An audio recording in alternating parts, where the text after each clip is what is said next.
I've been meaning to submit this story to you for a while now. I don't have many scary memories or stories, but there's one that always stuck with me ever since I was a little kid, which is when this happened. I can't remember what state we even lived in at the time, but I know we lived in a small town that felt kind of quaint and pleasant to me. I was probably 3 or 4 when this all happened, so obviously my memories are a bit hazy on the details, but the main plot of the story, I definitely remember it perfectly. I attended this kindergarten in town. It was a pretty small one with maybe 15 little kids, and it was basically what you'd expect. A corner for toys, crappy art on the walls, nap time, a little recess in the yard, and the absolute typical kindergarten. And it would have been completely normal except for the fact that from day one of me attending that school, there was this one strange kid. And we'll just call her Annabelle. She wouldn't join in with the class. She wouldn't read aloud or paint or come outside for recess. She wouldn't do anything except sit in the corner, which everyone referred to as Annabelle's corner. And she didn't just sit there either. Oh no. She sat there making little figures out of Play-Doh and then smashing them with her little fist over and over. Or sometimes she'd pull the limbs off and then the head. Sometimes she'd lie them down and slowly roll the little plastic rolling pin over them. Either way, the end result was that she repeatedly made these Play-Doh people who came to a very sticky end. And from the day I arrived at the kindergarten, I started in the middle of the year because we just moved to the state, the teachers had already taken to ignoring Annabelle and just letting her do what she wanted. She wasn't causing any harm or hurting anyone after all. Naturally, none of the other kids were friends with her. Maybe they tried back in the day, but as far as I knew, they all just ignored the creepy girl in the corner and her Play-Doh playtime. Now, I had a cousin with Down syndrome, and while I could see that Annabelle didn't have Downs, I got it into my head that she had some kind of condition, and it was my duty to befriend her and be nice to her. And so after a couple of weeks of attending the kindergarten and a few more days of building up the confidence, I approached Annabelle in her corner. I was ready for her to just hiss at me or act hostile or ignore me altogether. What I didn't expect was for her to greet me with this big smile, introducing herself and asking me to sit down and suggest that we become best friends. And yet, that's exactly what happened as a little kid. I remember being slightly taken aback, but hey, this was exactly what I'd wanted, right? So I introduced myself too and sat down, and almost immediately, as if she assumed it's what I wanted, Annabelle began showing me how to make the Play-Doh figurines, and the various ways in which I could crush them. She didn't explain why we were doing any of this. It was like she figured that I already knew. But she had some particular instructions on how to make what I assumed to be random humanoids. This one had to be short, this one had to have a big nose, and this one needed some big old ears. And it soon became clear that we were making figures of both children and adults, and I'd say that there were maybe an 80-20 split between kids and grown-ups. Now, I went along with this for days because I was just happy that I'd managed to become Annabelle's friend out of all the kids in class, and it took a while for me to ask why we were doing this and what all this Play-Doh violence was for. And the answer Annabelle gave was not something I'd ever heard of before. It was voodoo, she told me. A little kid was talking about voodoo. Now, I'd just like to add here that Annabelle was a Caucasian blonde kid, and as far as I know, she wasn't from anywhere that really practiced voodoo or any sort of religion like that. And I am as convinced as I can possibly be that this wasn't some cultural thing and that she'd heard about the concept from one of her older brothers, of which she had 3, 2 of whom were into horror movies and all sorts of weird stuff like that. And I say this very non-judgmentally because obviously, as a Let's Read fan, I am too. And Annabelle explained what voodoo was to me, which I won't bother recounting because you all know what it is, but the key part here was that we were making these little effigies of our classmates and teachers, and one day, if we were lucky, the gods of voodoo would smile down on us and cause our actions against the dolls to be transferred to the person they represented. I asked Annabelle why we'd even want to do this. Why did we want to hurt our classmates and teachers? And she just looked at me like I was some idiot, actually rolling her eyes and said something like, "Because they're awful, you dummy." I didn't really agree, but the look on Annabelle's face made me feel like I really shouldn't voice that disagreement. Once she explained everything to me, I found out that one of the kids were regularly making dolls of what was another girl, who we'll just call Kirsty. Kirsty was popular, kind of bratty, and I guess I can see why Annabelle disliked her, even though we were just little kids. And the more Annabelle opened up to me too, the more I became to understand her. It seemed like when she first joined kindergarten, the other kids had actually bullied her a bit. I only know this now as an adult, but there was this whole thing with Annabelle's family where they were regarded as pariahs in the town, unfairly for a reason I won't get into, and so the kindergarten teachers had never really bothered to put a stop to the torment. Instead, Annabelle had found out about voodoo one day, and that's what set her on this path. I was torn. I didn't agree that any of the people really deserved to be dismembered or smashed or squished by gods, but I felt sorry for Annabelle too, so I just kind of humored her. And then one day, I noticed Kirsty hadn't been in class for a couple of days, and then the teacher took us aside and told us the bad news, in as sensitive a way as you really could. Kirsty had something called leukemia, a rare kind, and it was very likely that she wouldn't be coming back to school, and we might not see her again. They didn't explain the concept of death to us exactly, and at least in the way that I remember it, that they didn't handle it very well. But the short version is, they told us Kirsty was dying of leukemia. And to me, who didn't really understand how these things work, it felt like it had struck her out of nowhere. Obviously, you can see where my brain went as a kid. One of the gods of voodoo had smiled upon us and given Kirsty leukemia thanks to all the voodoo dolls that we kept making her out of that Play-Doh. And to me, Annabelle and I had effectively sentenced someone to death. And then the next week, my most disliked teacher, Mrs. Malley, slipped in the recess yard and broke her leg. We made voodoo dolls of her a lot too. I liked making those because they were big fat dolls and they were fun to smash and smush and squash, and I didn't like them anymore though. I mulled over everything in my head for a few days. I was the kind of kid who built up internalized trauma real easy. I have no idea why. My parents weren't all that strict, and I'd never really been in trouble for anything. But I would feel sick with guilt for days or weeks over the dumbest thing. For example, thinking a swear word silently in my head. And eventually, I'd either move on from it or confess it to my mom, who would inevitably just tell me not to worry about it. Now this time, though, I was certain that I was right to worry about it, and I didn't think it was my mom that I needed to confess to, but our main kindergarten teacher. And so one recess I went inside and told her everything, how me and Annabelle had making voodoo dolls and that we'd given Kirsty leukemia.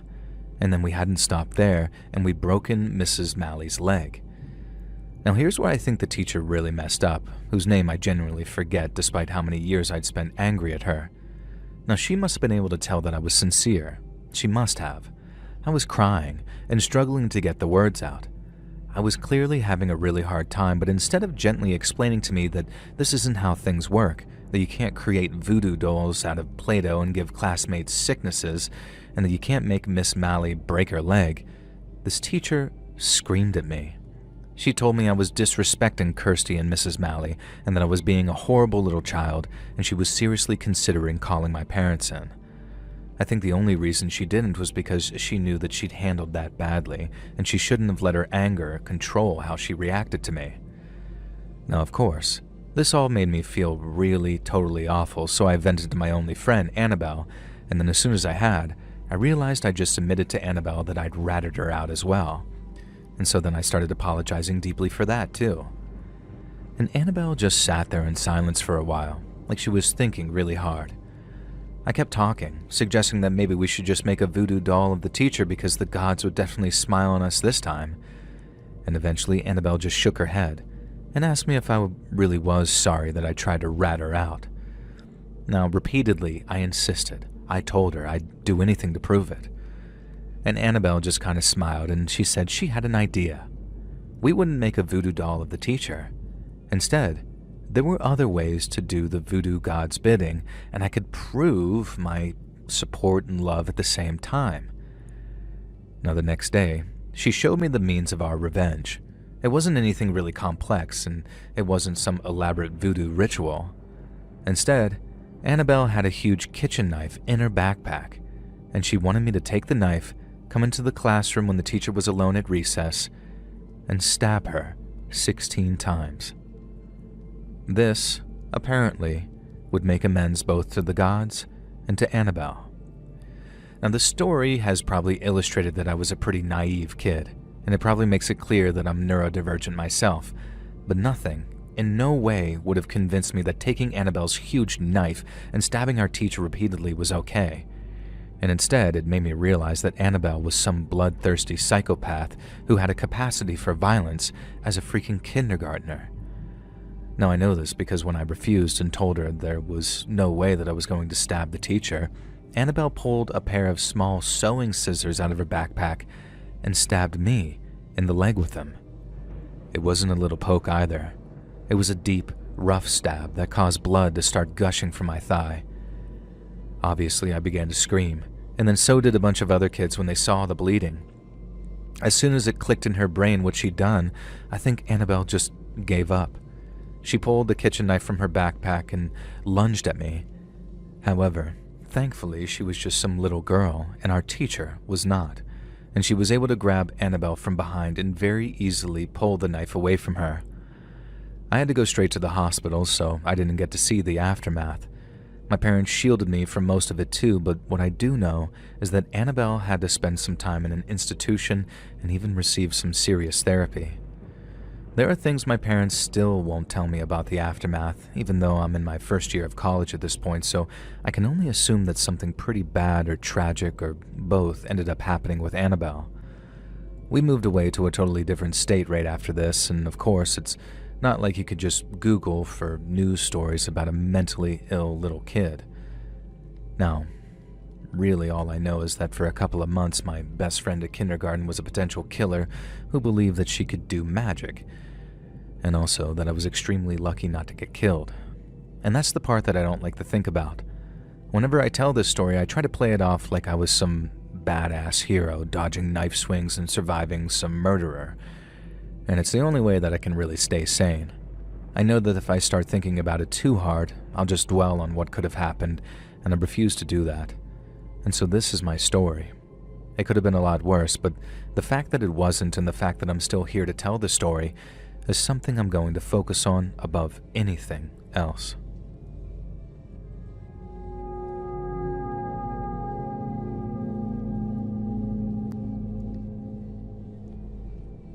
I know people like to fall asleep to your videos, but I have a story that sometimes still gives me nightmares to this day. I don't know why it creeped me out so much that, as an adult, I still sometimes have night terrors and sleep paralysis that revolve around it, but hey, I guess it takes all sorts to scare us. Now, this story wasn't a serial killer or a gunman or a home invader or anything like that.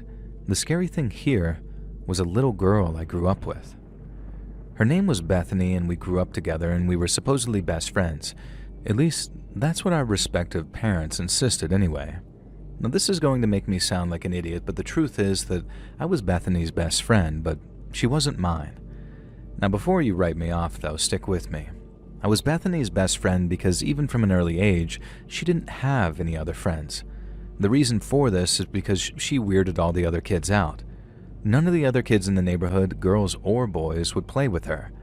She scared them with her odd behavior and the strange things that she would say about ghosts and witches and all tons of nonsense.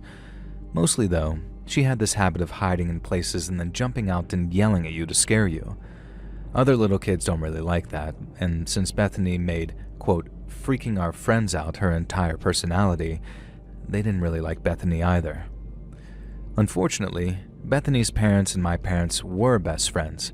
They made a group since college, and they stayed very, very close ever since, and they both had their first kids, me and Bethany, in the same year. We were born just about 1 month apart, and so our parents decided that we were destined to be best buddies, just like they were, and ever since we were tiny little babies, we were forced into being a pair.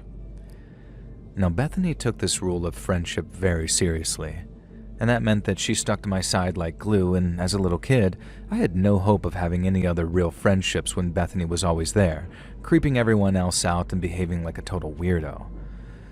She was also insanely protective and jealous of me, so any chance I might have had at establishing other friendships basically went out the window. Bethany just seemed to have no shame and no sense of decorum or restraint. She'd pull weird faces at other kids, and she had no hesitation about breaking wind or burping in front of anyone. She'd say extremely hurtful things to other kids, calling larger kids fatty and that kind of thing, and as we moved through elementary school, her vocabulary developed into calling people various slurs, usually things that just made no sense and didn't even apply to them. And the fact that I was associated with her as her best friend, it was an embarrassment and absolutely destructive thing to any social life that I might have had. If I even tried to bring up the topic with my parents, they acted like I was being so mean because Bethany was a little angel, and they just wouldn't see the fact that she was some creepy weirdo. The one strange exception to Bethany's behavior was church. Both of our families were Christians and we attended the same church. And in church, Bethany was like a totally different person. It was as if God genuinely calmed her and soothed some kind of devil in her. Thankfully, the kids at Sunday school mostly weren't the same kids from our neighborhood or our elementary school, so we did actually have some other friends there. It was so strange. And to this day, I have no idea if Bethany was putting on some act in church or she really did just feel compelled to be her best self. Church is important to the story too because it introduces the other main characters here. Marie, our babysitter from when we were really little. Our parents would frequently go out for meals or go to see the movies on Friday or Saturday nights, and Marie was their choice of babysitter from the get-go. I think she first started babysitting us when she was 14 and we were 5 or 6, old enough for our parents to feel comfortable leaving us with someone else. When everything ended, we were 12, so I guess Marie was 20, although she'd never gone off to college or anything like that. Marie would also babysit us at Bethany's house. There were various reasons for this, but mostly, Bethany had difficulty falling asleep anywhere but her own bed, and our parents would often be out long after it was time for us to go to bed. Bethany had this game where she tried to act as creepy as possible whenever Marie babysat us, but without Marie ever finding out. Somehow she managed this for 6 years. I don't know if Marie was just completely oblivious and unobservant, or if Bethany was incredibly clever and manipulative. Bethany had 3 different games that she played around Marie. One was the creepy sound game. Bethany would hide somewhere in the house and make a loud clicking sound with her throat, kind of like that ghost from The Grudge, and then if Marie heard, she'd convince her that she had no idea what was actually making the sound. I even heard Marie talking about it to Bethany's parents once, asking if they'd ever heard this strange noise. They hadn't, of course, because Bethany behaved like an angel around adults. And the second game was trying to make me jump and scream, and if she succeeded, I had to tell Marie that I'd seen a spider or a mouse because just like any other time I tried to push back against Bethany, she threatened to make my life a living hell. I did not want to find out what kind of horror Bethany would plan for me if she ever decided that I wasn't her best friend, so I just went along with everything that she threw at me. Finally, the third game was called Goblin. Bethany had this thing where she'd pretend to be a goblin, but it was honestly uncanny. She managed to sort of scuttle along the ground on all fours, pulling this genuinely horrifying face. She'd hide under beds or climb up on cabinets or wardrobes and act as demonic as she possibly could. And you know how people use that phrase, goblin mode? I'm convinced it was invented by someone who knew Bethany. And the way she turned this into a game was going goblin mode for as long as she could without Marie or other adults ever catching her. One time, I remember her crouching in the corner of the living room, putting her goblin face on while Marie watched television, and she managed this for an entire hour before getting bored and making me play some board game with her. As we grew up and moved from elementary school to middle school, I really thought, or at least hoped and prayed, that Bethany would grow out of her weird, creepy phases. Instead, they just got worse. Middle school presented her with a whole new group of kids to alienate and freak out. Thankfully, middle school allowed me to make a few other friends and vent to them about how much Bethany drove me crazy and how embarrassing I found her. It wasn't much, but word did start getting around that I was more than Bethany's sidekick and didn't actually approve of or endorse her rude, vulgar, and insulting behavior.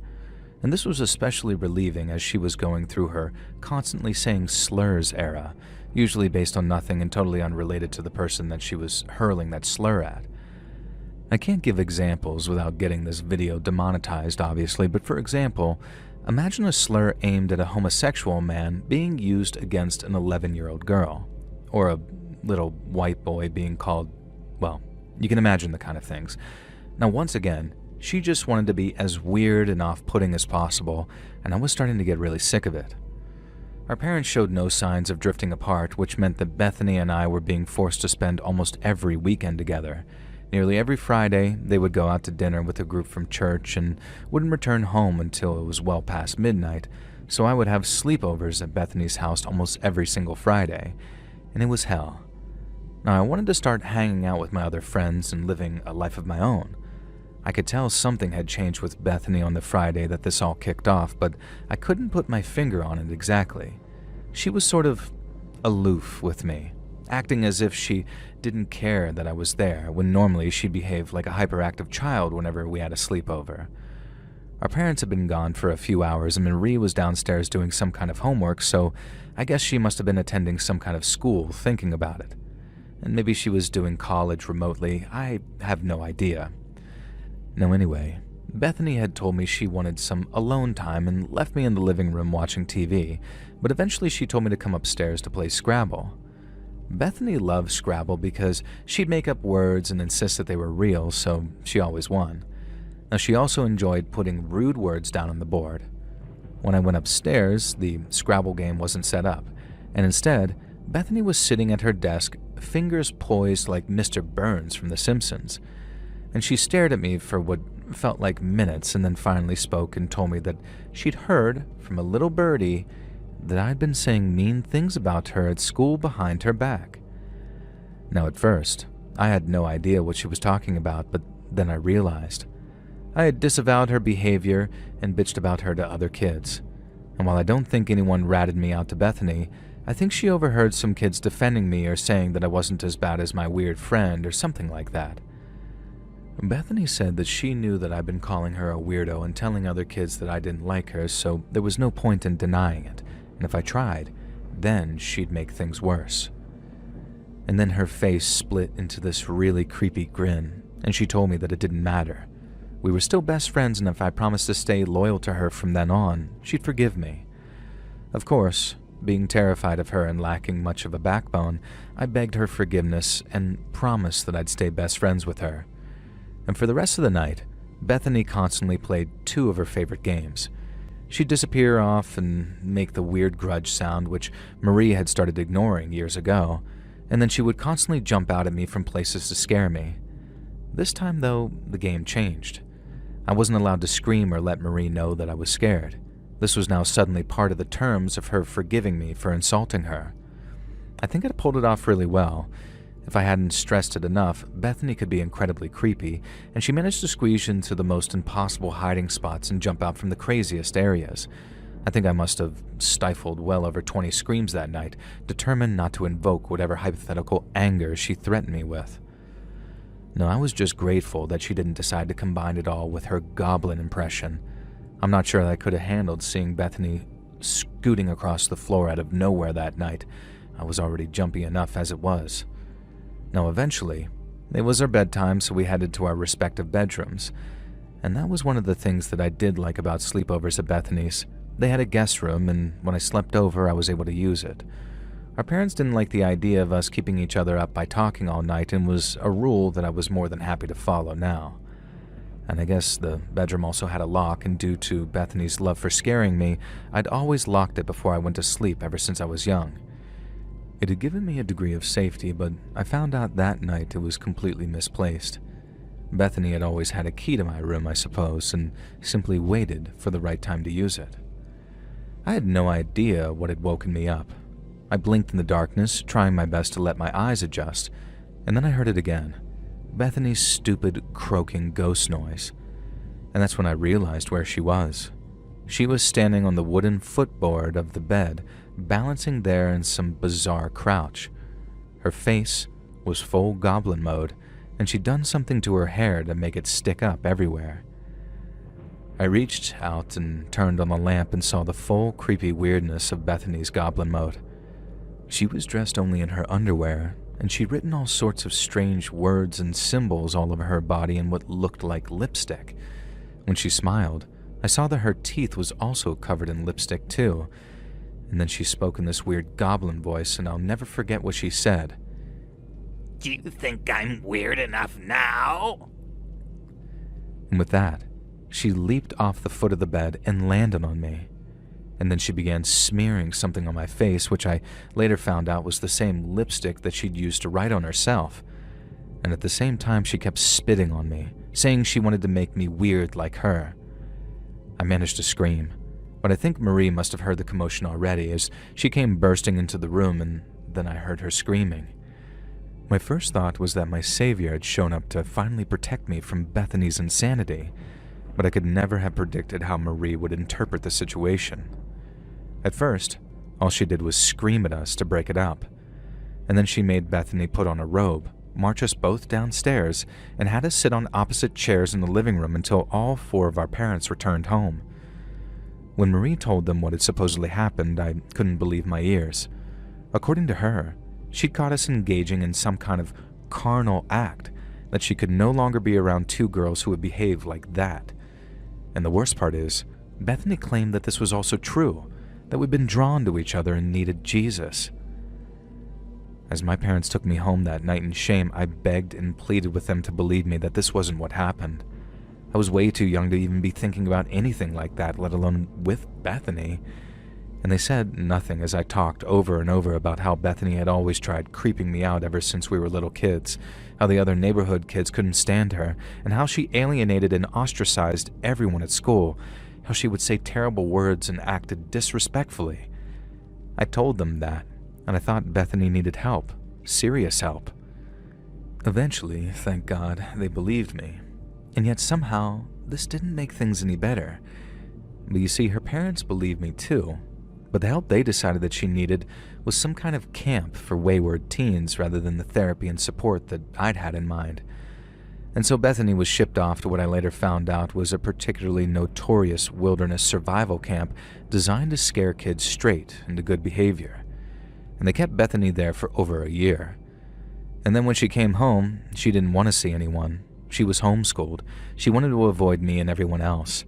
Our parents had remained friends during the whole ordeal of Bethany being at the camp, but as soon as she returned, they kind of just stopped spending time together. And the whole thing conflicts me so much. Bethany terrified me and emotionally hurt and scared a lot of people, but I never wanted her to have her entire personality stripped out of her or be forced to become the shell of herself that camp seemed to have turned her into. Eventually, I heard from my parents that Bethany had decided to dedicate her whole life to Jesus, and after graduation was set to become a nun. And as far as I know, that's exactly what ended up happening. She has no social media presence, and it's not like she had any other friends that could ask. We lost touch with her parents years ago, and now she's a very strange, eerie footnote in my life. But like I said, sometimes I have these nightmares where she crawls after me on all 4s, going full goblin mode, furious at me for the path that I set her on. And sometimes I wake up with sleep paralysis and I see Bethany standing there on the foot of my bed, just like she was on that final night. Only now she isn't just contorting her face to look like a goblin. In these sleep paralysis fits, she looks fully demonic. And whenever I finally break out of them and the specter of Bethany seems to disappear, I find myself wondering, did I possibly make things better for my weird best friend, or did I simply make them much, much worse?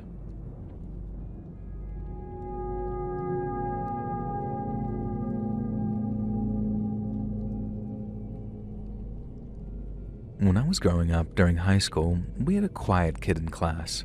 You know the type that I'm talking about.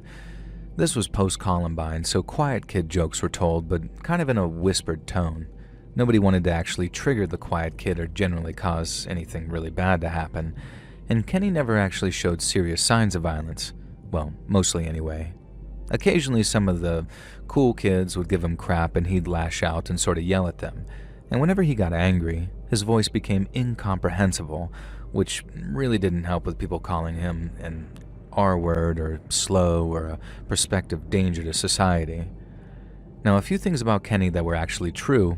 His mom cut his hair in a bowl cut, and the 2000s you'd think that she'd absolutely have to know that this was going to bring the wrath of 1,000 high schoolers down on him. and he also carried a Spider-Man backpack at all times, one from the animated series, and it was before people thought things like this were retro and cool, and so that was another reason people dunked on poor Kenny.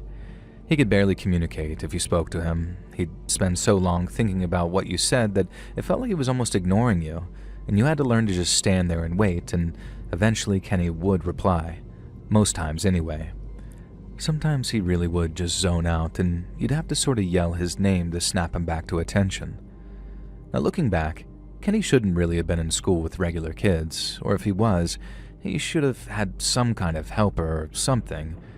And instead, this probably autistic, probably mentally ill kid was just left to fend for himself in the Thunderdome that is high school. I was so relieved when the new kid, Bradley, joined the school, and he was one of those tall, blonde, wholesome American boys who got along well with pretty much everybody. He excelled at sports, he was smart, the works, and I might have been a little jealous, I gotta admit. And so Bradley became friends with basically everyone in no time, but of all the people he hung around the most, it was Kenny. And I guess you could say that he took him under his wing, but it didn't feel patronizing or protective or anything like that. He really brought Kenny out of his shell. It turns out that when he wasn't ostracized and constantly made fun of, Kenny was actually pretty funny, pretty smart guy. He was deeply intelligent and he was an absolute whiz at chess, and so was Bradley. And Bradley slowly integrated Kenny into various friendship groups, and for his part, Kenny, shockingly, integrated right back. And it was like this strange, unique, beautiful kid had been waiting beneath the surface for someone like Bradley to evolve him, and it was absolutely, utterly tragic that it just couldn't last. Now one day, I came in a little too late to school because I didn't have class first period, and as soon as I got there, I could tell some commotion was going on. Cops were there, and it looked like they were searching lockers, Kenny's locker in particular. I watched as they bagged something up and removed it from the premises, and shortly after that, a sniffling, crying Kenny was marched down the corridor in handcuffs. Now here's the story we were told. Bradley, as his best friend, had discovered that Kenny was planning to dose the food in the school cafeteria with some type of poison. This plan had been underway since well before Bradley joined the school, but instead of making the most of his newfound popularity, Kenny decided to go ahead with it anyway.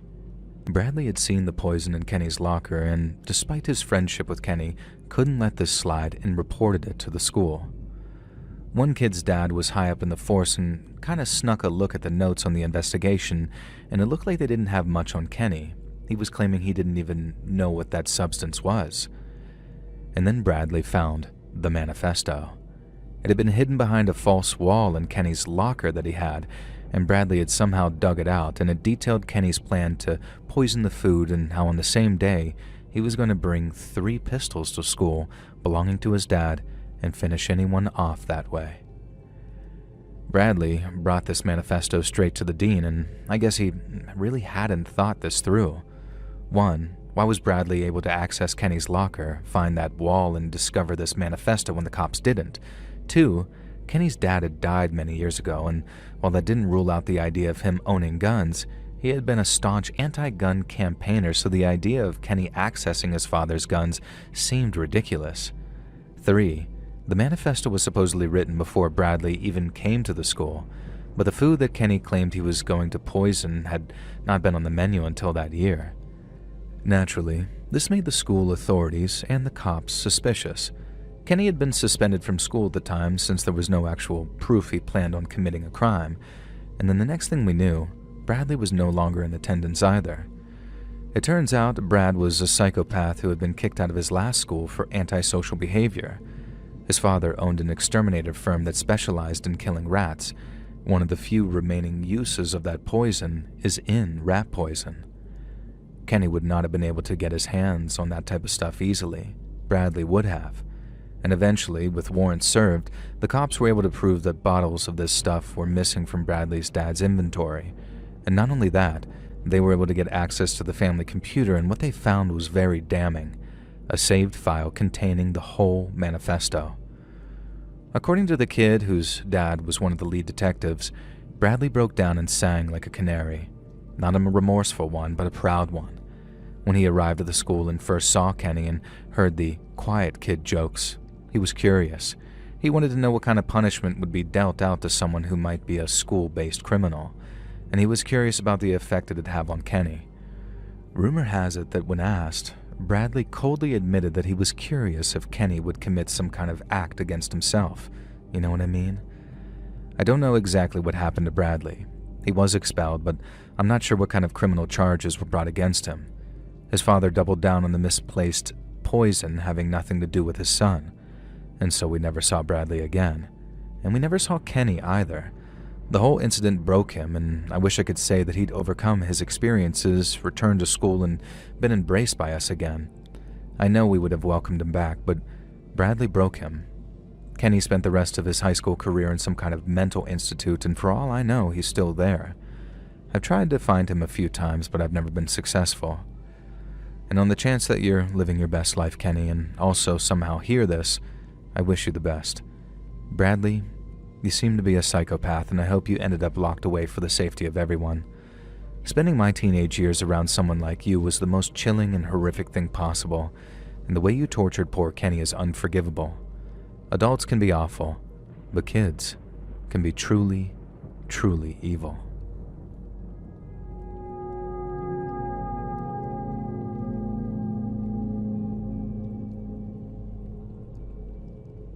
Growing up, I wasn't a small kid.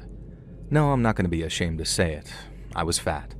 Medically, I qualified as obese, and I suffered from some pretty severe depression following my parents' divorce. There was an emptiness in my life when my mom went off and left us, and I filled the void with food. I'm not that person anymore, but I'm not going to be ashamed that I was either. That's the kind of thing that leads down the path that I followed in the first place. And by the time I started high school, I weighed way over 200 pounds and I was very big. I hated gym class and I dreaded the showers even more. It's not like everyone in my grade was some jock or anything like that, but I was by far the biggest boy in freshman year. The only upside to it is that I was a tough little guy as well. The bullies soon gave up on any kind of physical violence against me because I could take it. Shove me against the lockers, I'd just bounce back. Literally too, I guess. Slap my fat rolls, I had a very high pain threshold. Call me fat? Well, yeah, I knew I was. I could hardly deny it.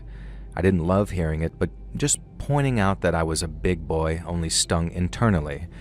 And so yeah, I was bullied and it did upset me, but I was great at not showing it, and I think a lot of the kids respected that.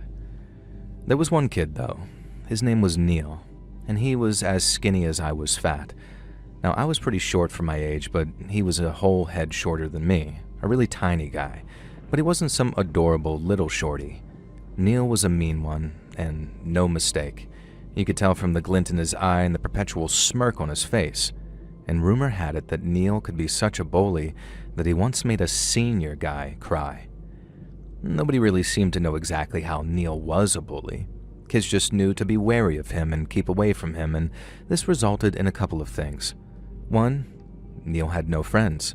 Nobody wanted to actually spend time with him because he was so unpredictable and supposedly volatile. Now sure, people would be polite to him and nod hello in the halls, but nobody wanted to sit with him at lunch or invite him to social events or anything like that. And two, it meant that some of the more physical bullies had it in mind to take Neil down, and that's where I came in. One day I was sitting alone eating lunch in the courtyard because, like Neil, I also didn't have any actual friends, and so who should come and sit beside me but Neil himself? He asked if I wanted half of his sandwich, and to be honest, it did look really delicious. I really didn't know what to do. Neil, this famous idiot, was offering me food. Was there some catch to it? Like it was filled with razor blades or something? In the end, I decided that I was more scared of what would happen if I said no, so I took the sandwich. And this seemed to make Neil happy, and even more so when I actually ate it. I didn't really know what to say after that, so I just sort of asked him if he was having a good day. Neil ignored my question and told me that he had a proposal for me. Neil basically proposed that I act as his bodyguard, and in exchange, he'd make sure that I wasn't the target of bullies. I told him I wasn't really bullied anymore these days, and he grinned, that sort of snide grin that he had, and pointed out that this was because he had left me alone so far. It was a good point, Neil had never bullied me, and I wasn't sure that I wanted to find out what would happen if he did. And so I agreed to be his friend and bodyguard, and this arrangement somehow lasted all the way to junior year. Neil used me to cause all kinds of trouble. He'd pick on certain kids, really vile stuff, and then have me threaten to fight them, or in most cases, take any blows that would have been aimed at him. Sometimes he'd force me to beat up younger kids, younger than myself, as we got older. In junior year in particular, we saw a few freshman targets that Neil took great delight in having me hurt. Now, you may be wondering how Neil managed to have such a hold over me, especially since I wasn't that particularly thin-skinned. Well, Neil managed to find that chink in my armor: my mom. Anytime I tried to push back against Neil or deny him, then he'd throw a barb my way about how my mother had left because of her disgusting fat son and her autistic daughter and her fat arsler husband. Neil also seemed to know pretty intimate details of the man my mother had run off with and what she was doing now. When I asked Dad about this, he got really quiet and just sort of asked me who I'd heard this from, which was all the answer I needed. Neil was able to use my mother against me quite often, and that hurt. It really hurt. And so I took the path of the coward. I chose to hurt other people instead of letting Neil hurt me. And I know this makes me a bad person. I regret all of it, but it is what it is now. And like I said, I'm going to call things as they are, although in this case, yes, I am ashamed of who I was.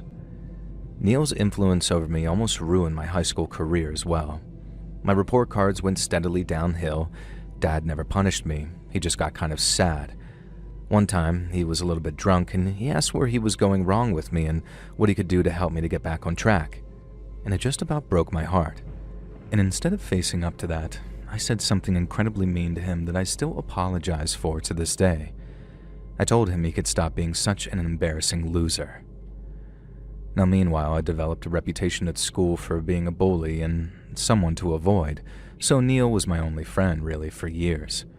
And somehow, Neil managed to twist things so it looked like I was the ringleader and he was my sidekick, so any trouble we got into, it was usually me who took the brunt of it.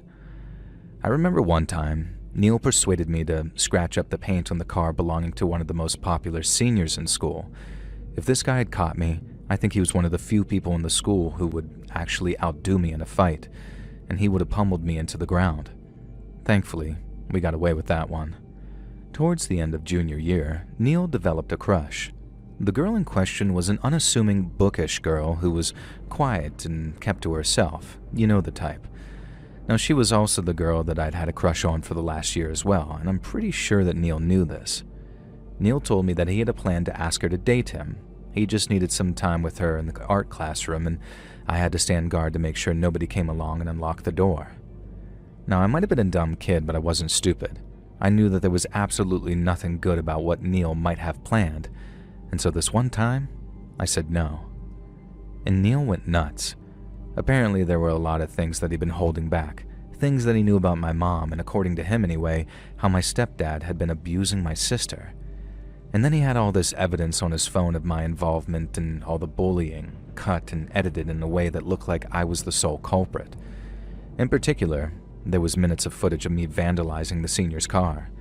Neil threatened to reveal this to them and to reveal to the whole school the kind of loose woman my mother was and how she was allegedly pimping out her own daughter. And at that moment, I saw red. By this point, a lot of my fat had turned into muscle and I had a huge growth spurt. Neil was still tiny. I picked my bully up by the waist. I slammed him down on a table into the empty classroom we were conspiring in. And the crack I heard was almost as terrifying as Neil's screams. I knew I'd done something really, really terrible, something even Neil didn't deserve. And when it all came out, I didn't protect Neil, but I didn't try to protect myself either. I deserved a lot of the blame and I wanted to take it.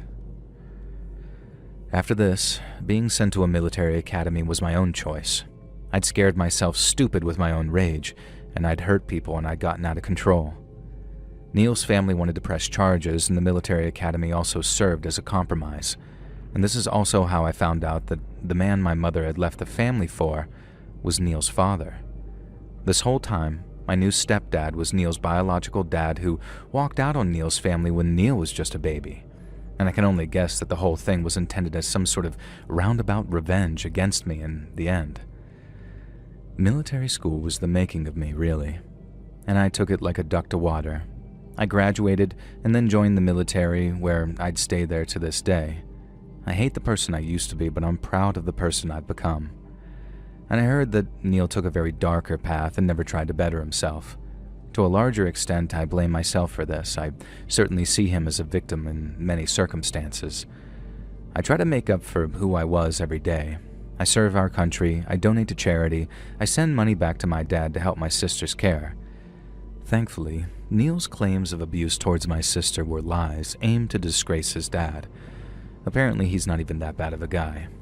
I don't want to know him, though. I just want to keep making amends for allowing one of the most effed up people I've ever known to dictate, dominate, and destroy my childhood. You may finish this story by hating me and thinking I'm a terrible person, and I wouldn't blame you, but I'm trying.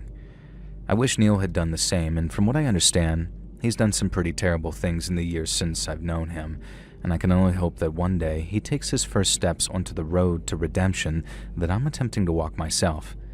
You can't take back the things you do, but you can try and make amends for them, even if it's too little and too late.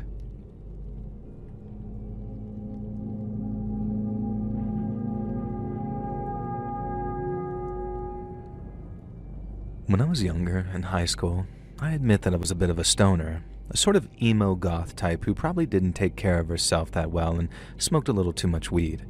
Now, this was before weed was legal too, so we couldn't just walk to the store and pick some up.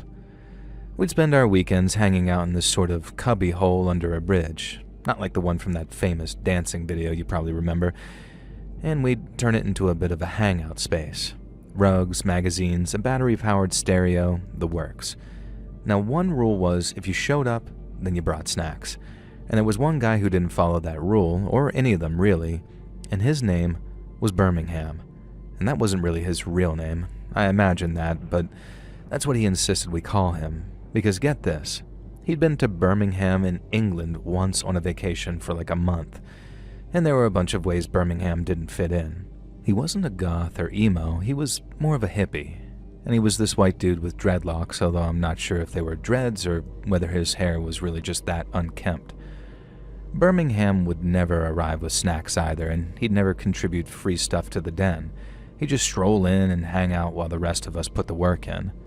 And while some of us might not have the best kind of hygiene, Birmingham had absolutely reeked of BO, and whoever got stuck sitting next to him, usually one of the girls, would have to develop a tolerance to his smell. Oh, and did I mention that Birmingham was 32? A 32-year-old stinking hippie hanging out with high school goths and emos, and he was not shy about hitting on some of the girls in the group. So, you're probably asking, why did we tolerate him? And the answer was simple. We were young, dumb, and he would buy us alcohol and provide us with weed. For a price, mind you, which he made no secret about skimming a profit from.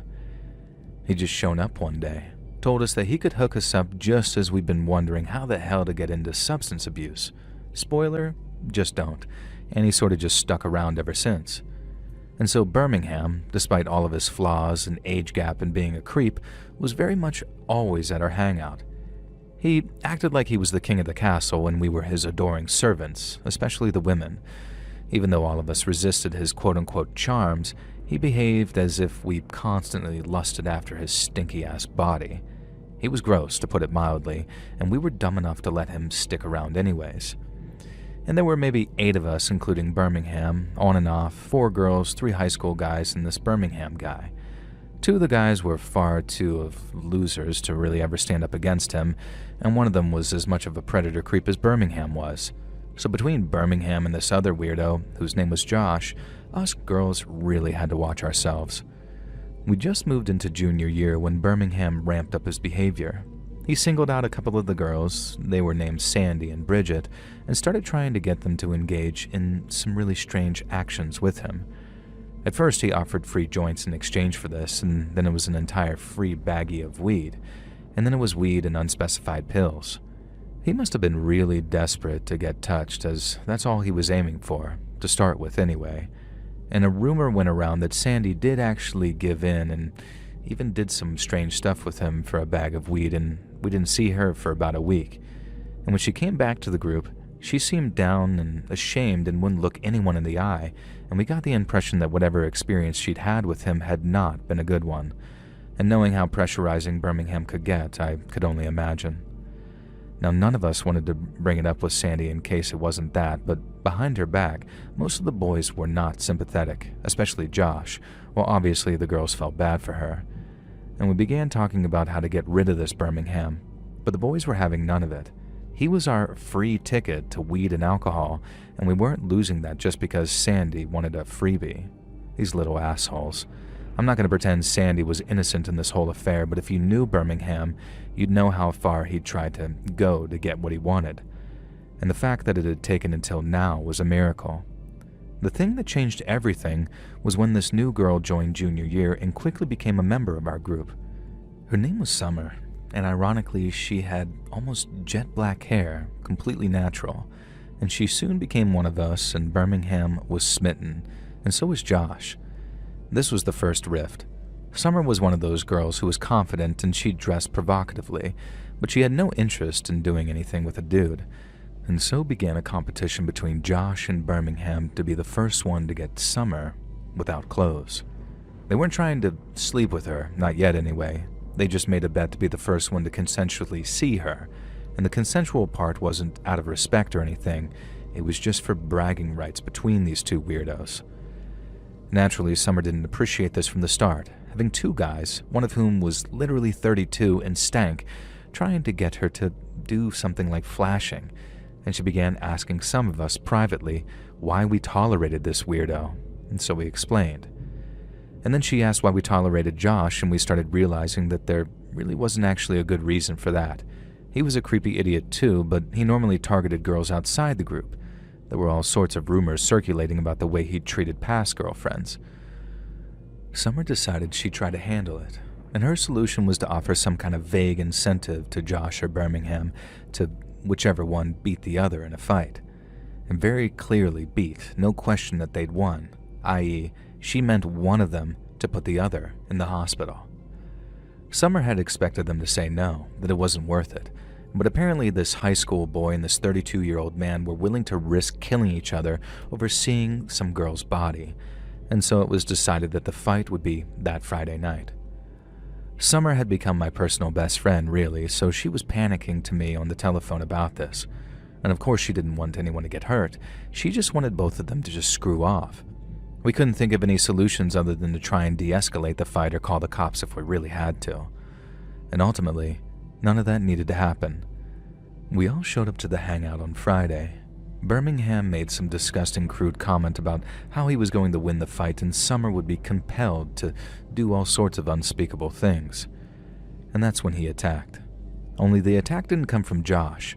Now remember I said the other two guys who were too much of babies to ever stand up against Birmingham? Well, it turns out that wasn't true. One of them, a guy named Craig, suddenly went flying across the room, slamming Birmingham against the concrete wall of the hangout and pinning him there by the throat.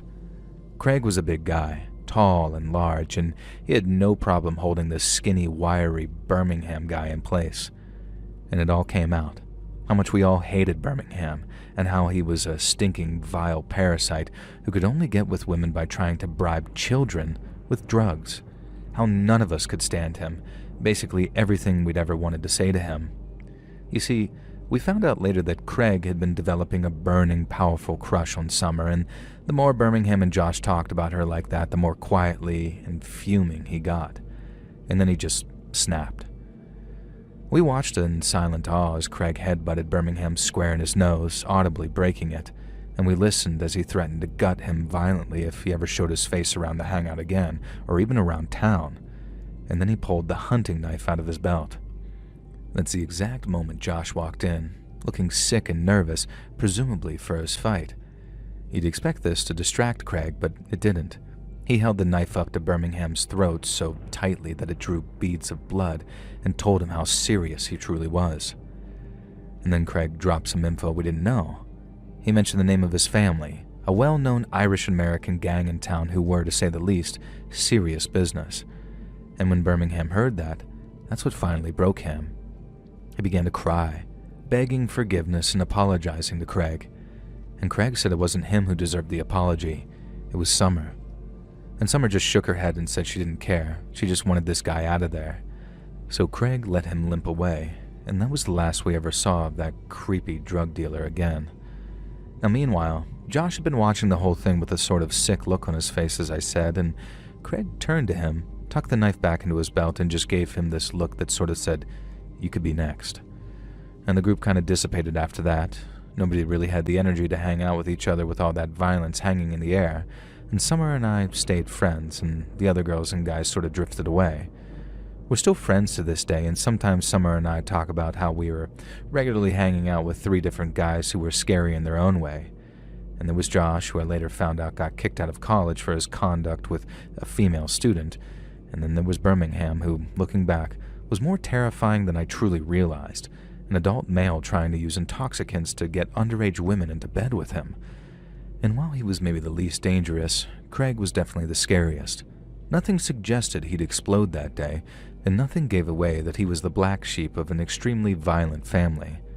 And all we can be grateful for is that Craig's first outburst of rage was directed at the right target.